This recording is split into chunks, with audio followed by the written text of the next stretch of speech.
രാവിലെ 9 മണിയായി. ഇതുവരെയും മഴ തീർന്ന് എന്താണോ എന്തോ പറ്റിയത്. കാലാവസ്ഥ എല്ലാം മാറി മറിഞ്ഞു. അങ്ങനെ നമ്മുടെ പാവം കോഴി ഫുള്ള് നനഞ്ഞ് കവിഞ്ഞ് അപ്പുറത്തെ സൈഡിൽ നിന്ന് ഇപ്പുറത്തെ സൈഡിൽ വന്നു ടൈൽസിൽ മഴ നനയാതിരിക്കുക. താറാവിനെ ഒന്നും കാണാനില്ല, എവിടെയോ ഊര് തണ്ടാൻ പോയി. എവിടെയെങ്കിലും പോയി തിന്നട്ട്. അങ്ങനെ ഈ കാഴ്ചകളെല്ലാം കഴിഞ്ഞ് നമ്മൾ തവള ആർച്ചേര കൂട്ടിലോട്ട് കയറി. അപ്പോഴത്തേക്ക് പാവം പിഷറടിച്ച് അവിടെ കിടക്കുന്നുണ്ട്. അപ്പം ഞാൻ എന്ത് ചെയ്തു, അവളെ വിളിച്ച്.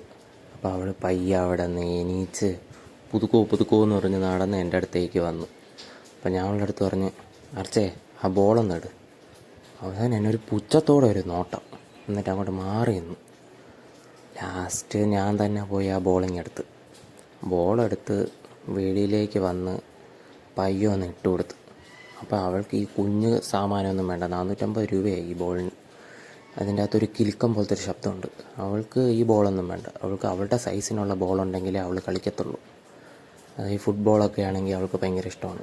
ഫുട്ബോളിൻ്റെ കാറ്റ് കടിച്ച് കീറി അങ്ങനെ ആക്കി വെച്ചിട്ടുണ്ട്. ഈ ബോളിൻ്റെ അവസ്ഥ കണ്ടില്ലേ. ഇന്ന് രാവിലെ ഇതിനെ പാത്രം പോലെ ആക്കി വെച്ചിരുന്നത്. ഒരു സൈഡ് ഫുള്ള് അമർന്ന് അടുത്ത സൈഡ് മാത്രം ഇങ്ങനെ തടിച്ചിരുന്ന അവസാനം പാത്രം പോലെ ഇങ്ങനെ കയ്യിൽ കൊണ്ട് തരും. ഇതിനെ ചപ്പിച്ച് ഇല്ലാണ്ടാക്കി. പിന്നെ കുറേ നേരം നമ്മൾ കളിക്കും. പിന്നെ നമ്മൾ കളിച്ചില്ലെങ്കിൽ പിന്നെ കാലിൽ കൊണ്ടുവന്ന് ഇതുകൊണ്ടൊന്ന് ഇടിച്ച് തരും. പിന്നെ ആ ബോളിനടുത്ത് എറിയാം.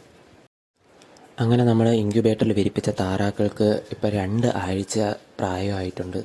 അതിനെ നമ്മളങ്ങ് മുകളിൽ നിന്ന് താഴെ ഒരു ചെറിയൊരു കൂട്ടിൻ്റെ അകത്താക്കി.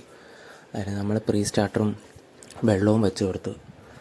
പക്ഷേ കുറച്ച് നേരം ആയതേ ഉള്ളൂ, ഒരു അരമണിക്കൂർ പോലും ആയിട്ടില്ല. അതുകൊണ്ട് ഫുള്ള് വെള്ളത്തിൽ കിടന്ന് കുളിച്ച് ചെളിയാക്കി വെച്ചിട്ടുണ്ട്. ഈ കൊണൂറ് നോക്കിയാണ് ഇതെന്തോന്ന് സാധനം താഴെ ഇരിക്കണേന്ന്. കുറേ നേരം കൊണ്ട് നോക്കണുണ്ടായിരുന്നു. ലാസ്റ്റ് താഴെയൊക്കെ പോയൊക്കെ നോക്കി. ഇതെല്ലാം നോക്കി നടത്താൻ നമ്മുടെ ഇവിടെ ഒരു സൂപ്പർവൈസറുണ്ട്. അതുകൊണ്ട് വന്നിരിക്കുന്നു. ഇതെല്ലാം ഒന്ന് കറക്റ്റാണെന്ന് പറഞ്ഞ് എൻ്റെ കാര്യം നോക്കി. ഇവരെ നമ്മൾ മിട്ടു എന്നാണ് വിളിക്കുന്നത്. ഓരോ ചില പേരുകളില്ലേ, അതേപോലെ. അപ്പം മിട്ടു ആണെങ്കിൽ കുറേ നേരം കൊണ്ട് പാത്രത്തിലാണെങ്കിൽ ഇങ്ങനെ കൊത്തി കാണിക്കണുണ്ട് തീറ്റ തീർന്നു എന്ന് പറഞ്ഞിട്ട്. പിന്നെ ഞാൻ അകത്ത് കയറി കുറച്ച് തീറ്റ വേറൊരു പാത്രം മേടിച്ചിട്ടുണ്ട്. അപ്പോൾ അതിൻ്റെ അകത്ത് നമ്മൾ തട്ടിക്കൊടുത്ത്, എന്നിട്ട് ലാസ്റ്റ് അതിൽ നിന്ന് ഒരു തരി എടുത്ത് അതിന് വെച്ച് കൊടുത്തപ്പോഴത്തേക്ക് എൻ്റെ വായിൻ്റെ അകത്ത് ഇരിക്കുമായിരുന്നു. അത് പിന്നെ മേടിച്ച് അതിനടുത്ത് കളഞ്ഞിട്ട്. പക്ഷേ വേറെ ഒന്നാണെങ്കിൽ ഭയങ്കര അടുക്കത്തില്ല, അത് കുറച്ച് പേടിയുള്ള ഒരു കൂട്ടത്തിൽ. പിന്നെ ഇതിൻ്റെ കുറച്ച് ഫോട്ടോഷൂട്ടെല്ലാം കഴിഞ്ഞ് അത് പറന്നുപോയി. ഗൂസ് അടയിരിക്കാണ്ടി തുടങ്ങിയിട്ട് ഇന്ന് 27ാമത്തെ ദിവസം.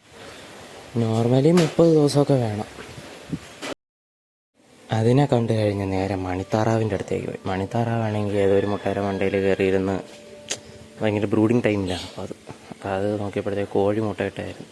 ഇത് ഞാൻ ഇന്നലെയും കാണിച്ചില്ലേ, നരപൂജിയായിട്ടുള്ള മീൻ തവളയെ തിന്നുകൊണ്ടിരിക്കുക. വീഡിയോ ഇഷ്ടപ്പെട്ടെങ്കിൽ ലൈക്ക് ചെയ്യുക, സബ്സ്ക്രൈബ് ചെയ്യുക.